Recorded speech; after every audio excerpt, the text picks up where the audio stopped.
And some people are going to disagree with me on this, but I consider a car a pleasure purchase. Not because you don't need a car, but because most of the time when people get a new car, they're not at the stage where it's like, oh my goodness, if I didn't get this new car, my old car was going to break down as of yesterday, right? It's like, nah, I'm just in the mood for something new. I went to the lot, so on and so forth.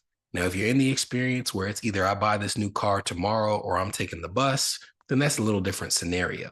But if you are sitting there and saying, hey, I want to do something like buy a car in the next few months, but you know that your car can push you along for another year or two, I would highly advise you to take that extra year or two and wait to see the impact of things like tariffs on the price of these vehicles. So I would avoid anything that is a long-term pleasure purchase or has to be financed and is not required. Again, there's a difference between somebody that needs a new HVAC unit and they just have to get the HVAC unit. But anything that you can do to avoid those big purchases where it's something that could have been pushed down the road until we see the impact of these items, I would encourage you to do so, with the exception of a home. Now, I know this sounds like a huge exception because, like, what purchase could be more long term than a home? Probably nothing. But you also have heard me say on this podcast that I don't ever think there is a bad time to buy a home. I think it's always a bad time to buy a home that you can't afford. And that's what gets people in trouble. So to me, as long as you've done your due diligence to make sure that you can afford the home, I would not tell you to just not buy because of something that you're worried about that might occur online. I would say if you buy a home and the rate is too high, then as long as you can afford it, it's not an issue. And then if the rate comes down, if you've positioned yourself to refinance, you'll be able to take advantage of that refinance.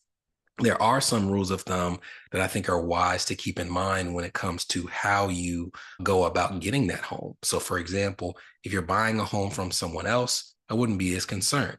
If you are building a home, this may be a tough time to build a home because of the cost of supplies and materials for things like the tariffs that we discussed. So, in 2020, we built our family home.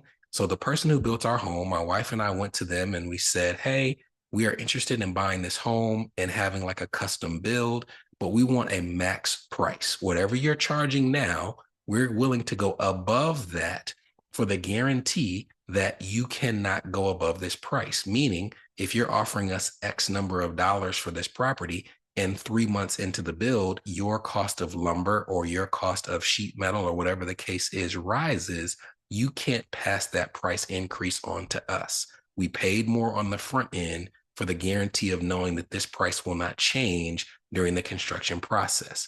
That type of negotiation will be the type of thing that I would encourage you to do with the help of a realtor or a financial professional, because what you don't want is to be just like a variable interest rate debt in a position where something that you signed up for at one price has suddenly radically changed as a result of a change in the interest rate environment.